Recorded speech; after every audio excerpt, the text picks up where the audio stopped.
Good morning guys. Nagpahakot yung tag-iyani sa hollow block size. Bali 150 ka buok na hollow block size. Kay wa man ubrang duha guys. Bali ang tirada nila ri guys, pakyaw ni guys. Ug usa ka kubiko nga balas guys. Dalo ni siya sa likod guys. Duha ra ni sila ang naghakot guys kay wala na sila hindungag og tawo kay wala sila kuno inog suhol.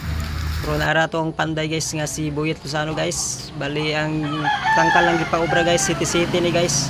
Ligwa-ligwa gini sa gamay guys para lang ni sa bigal guys. Usara gini kabukbaboy sulod ari guys. Ayan guys, na green lagi dalang mga balas guys oh.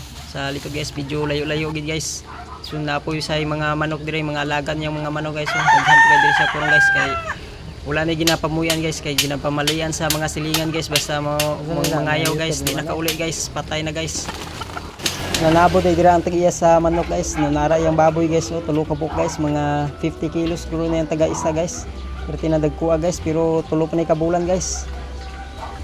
Ang bigalon niya dire guys, kambang guro guys, mao na yang bigalon guys kay nami nga baboy kay large white tag-as.